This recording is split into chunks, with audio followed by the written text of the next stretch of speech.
యుద్ధం ప్రారంభమైన తర్వాత 3 వారాల తర్వాత తొలిసారి కీలకమైనటువంటి ప్రకటన ట్రంప్ చేశారు.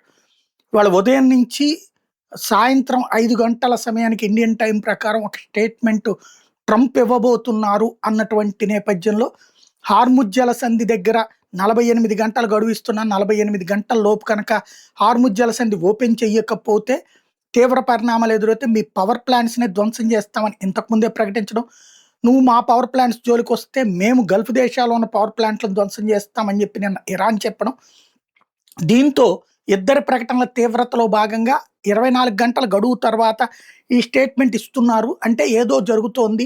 ఏమన్నా పెను స్టేట్మెంట్ ఉంటుందా అంటే కాదు. మొత్తం యుద్ధాన్ని చల్లబరిచే ఒక ముందడుగు ట్రంప్ వేశాడు. ఏంటంటే 5 రోజుల పాటు కాల్పుల విరమణ, స్వచ్ఛంద కాల్పుల విరమణ ప్రకటించాడు. ఇరాన్‌తో చర్చలు జరిపాం. ఫలప్రదమైన చర్చలు జరిగినాయి. ఆ చర్చల తర్వాతన 5 రోజుల పాటు కాల్పుల విరమణ ప్రకటించాం. అంటే మేము ఎట్లాంటి దాడులు చెయ్యబోము అన్నటువంటిది ప్రకటించారు. ఒక్కసారి ప్రపంచం నివ్వెరపోయింది. ఆశ్చర్యపోయింది. ఎందుకంటే ట్రంప్ ఇట్లాంటి ప్రకటన, అసలు చర్చలు జరుగుతున్నట్టు కూడా ఎవరికీ తెలీదు. అకస్మాత్తుగా ట్రంప్ చర్చలు జరిగినాయి. ఈ చర్చలు ఫలప్రదమైనయి. తద్వారా 5 రోజుల పాటు మేము దాడులు ఆపేస్తున్నామని ప్రకటించడం. దీనికి ఇజ్రాయెల్ ఎండార్స్ చేయలేదు. మరి చర్చల్లో ఇజ్రాయెల్‌ని పిలవకుండా ఎట్లుంటది? దాడికి అసలు కారణమే ఇజ్రాయెల్. మరి ఇజ్రాయెల్ ఉందా లేదా అన్నది చెప్పలేదు.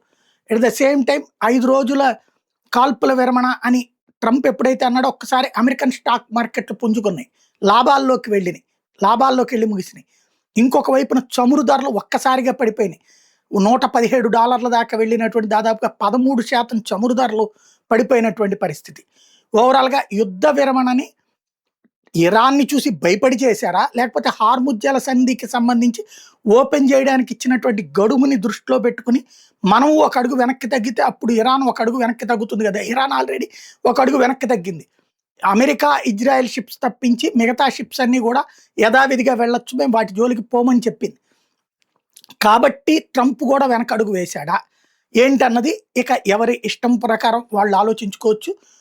ప్రస్తుతానికైతే ట్రంప్ 5 రోజుల యుద్ధ విరామం ప్రకటించారు. సాధారణంగా ఇదివరకు మనకి మహాభారత యుద్ధం సందర్భంలో ఉదయం నుంచి ప్రారంభమై సాయంత్రం పూట దాకా యుద్ధం చేసి సాయంత్రం 5 గంటలకి అంటే సూర్యాస్తమయం సమయానికి శంఖం ఊదుతారు. ఆ వెంటనే యుద్ధం ఆపేసుకోవాలి. ఒకళ్ళనొకళ్ళు స్నేహపూర్వకంగా ఉండాలి. గొడవలు చేసుకోకూడదని ఉంటది. అట్లాంటి పరిస్థితి ఇప్పుడు ఉంటుందా వీళ్ళ మధ్యన? చూడాలి.